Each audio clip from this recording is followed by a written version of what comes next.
Worldwide Manuals video, you join us in our 1993 Nissan 300ZX that we purchased from Rochester a couple of weeks ago.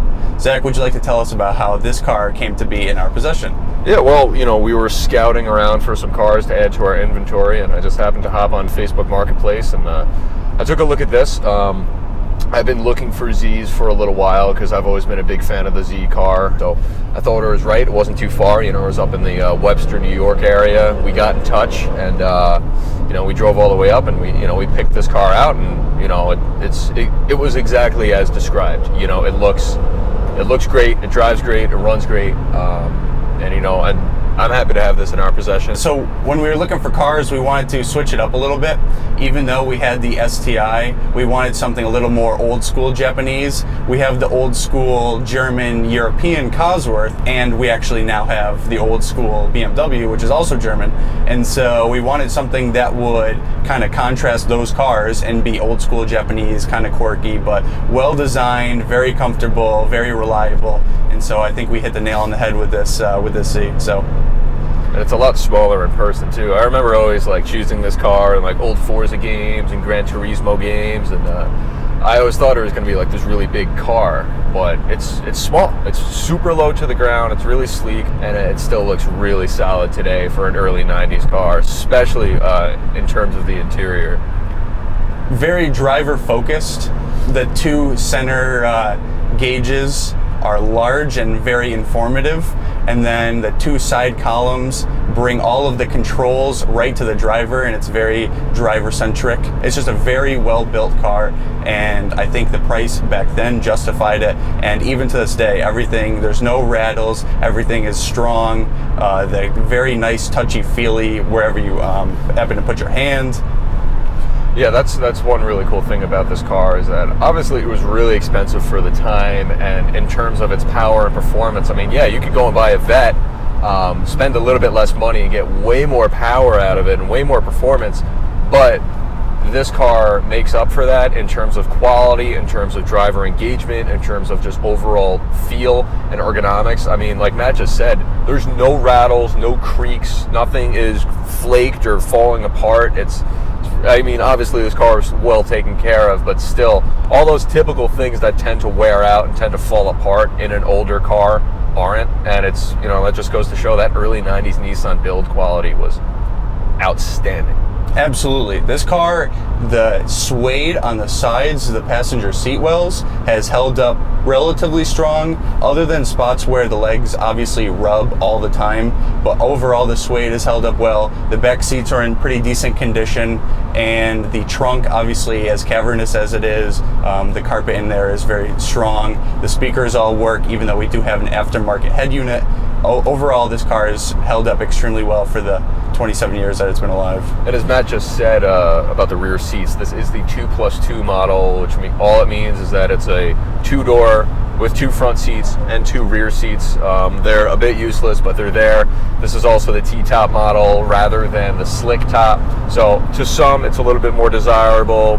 I personally like it. This is the first car I've ever used that has T-tops. Luckily, they don't leak at all, and they're pretty, you know, well put together. It's a cool way to just take them off and put them on. It takes a couple minutes. There's a place to put them in the trunk, which is really cool. It's so comfortable. It's got such a usable power band.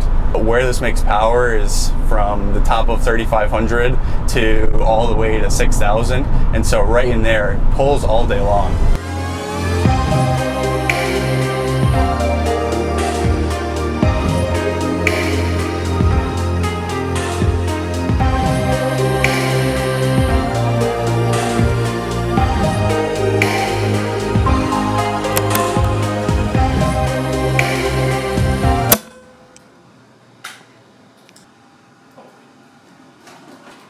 Next.